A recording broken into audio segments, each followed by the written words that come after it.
कहा गया कि आप ज्योतिष का भी ज्ञान रखते हैं। देखिए, मेरा ये मानना है, एक ईमानदारी की बात, हमारे यहाँ जो वेदों के 6 अंग हैं, 6 वेदांग हैं, शिक्षा, कल्प, निरुक्त, छंद, व्याकरण, ज्योतिष।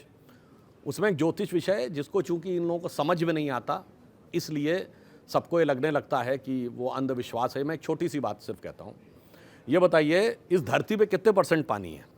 70% और 30% लैंड है। हमारे शरीर में कितना पानी है? 70%, 30% मास है। दिमाग में कितना पानी है? 90% ब्रेन में। Even percentage of saline in the oceanic water is almost similar to percentage of saline in your blood. अब आप ये बताइए, जब चंद्रमा का मूवमेंट होता है तो समुद्र में ज्वार भाटा आता है तो साइंस मानती है। तो अगर चंद्रमा के मूवमेंट से समुद्र के पानी पे असर पड़ता है और हमारे शरीर के पानी पे असर नहीं पड़ता होगा, does this thing sounds logical? ये वैज्ञानिक लगता है? नहीं। हमें उसको नापना नहीं आता है, बस इतना है, असर तो पूरा पड़ता होगा। और दिमाग में 90% है, इसीलिए चंद्रमा मन का कारक माना गया। बहुत सी ऐसी चीज़ें हैं जो धीरे धीरे धीरे धीरे समझ में आएंगी। जैसे मैं एक एग्जाम्पल देना चाहता हूँ। अभी चंद्रयान हमने भेजा और मोदी जी के नेतृत्व में अब आदित्य L1 भी गया। सूर्य और चंद्र दोनों से कनेक्ट होने की बात हो रही है।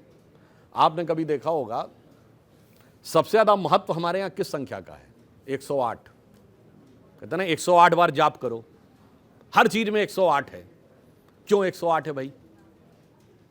108 का रीजन मैं पहले भी बता चुका हूं, उसको पुनः रिपीट के दे रहा हूं। आप सब जाइए, अभी नेट पे खोलिए और देखिए कि सन के डायमीटर को देखिए, और सन और धरती के बीच की दूरी को सन के डायमीटर से डिवाइड करिए, 108 आएगा। और चंद्रमा के डायमीटर को चंद्रमा और धरती की दूरी से डिवाइड करिए, 109 पॉइंट कुछ आएगा, इक्वलेंट टू 108 आएगा।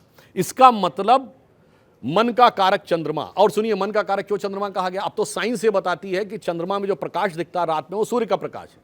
वो सूर्य के प्रकाश से प्रकाशित है, अपने प्रकाश से नहीं। हमारे यहाँ कहा गया मन आत्मा के प्रकाश से प्रकाशित है, अपने प्रकाश से नहीं। तुम्हें भ्रम होता है कि मन का अपना प्रकाश है। अब आप देखिए, इसका मतलब 108 क्या है? जब इस धरती पे हम बैठे हैं तो हमारे सोलर सिस्टम का गैलेक्टिक रेशियो है। तो इस रेशियो में अगर आपको कोई जाप करना, और इसका महत्व क्या है आप ऐसे समझिए, इस धरती पे जीवन जानते क्यों है? ये चंद्रमा से जो हमारी धरती की दूरी है, वो अगर ये 108 के रेशियो से 10% कम हो जाए तो जानते क्या होगा? जो अर्थ टिल्टेड है, ये इसीलिए, अगर ये अर्थ सीधी होती तो यहां पे इक्वेटर्स पे इतनी गर्मी होती कि ये परमानेंट रेगिस्तान बन जाते, और नॉर्थ और साउथ पोल परमानेंट बर्फीले रहते, इस धरती पे जीवन होता नहीं। पर चूंकि ये 23.5 डिग्री पे टिल्ट है, वो क्यों? चंद्रमा की ग्रेविटेशनल पावर की वजह से वो उस रेशियो में है कि वो 23.5 पे टिल्ट है, तो जाड़ा गर्मी होते रहते हैं, जीवन चलता रहता। यदि ये नजदीक आ जाए तो धरती यूं हो जाएगी, जीवन खत्म, सारे समुद्रों में तूफानी सुनामी आ जाएगी। और 10% पीछे चला जाए, सीधा हो जाएगा, जीवन खत्म। जो सूर्य से रेशियो है, 10% नजदीक आ जाए तो इतनी गर्म हो जाएगी धरती, जीवन खत्म। 10% दूर चली जाए तो इतनी ठंडी हो जाएगी, खत्म। तो साइंस धीरे धीरे आप समझ रही है, इसीलिए हम कह रहे हैं। तो आपने राहुल गांधी की कुंडली देखी है?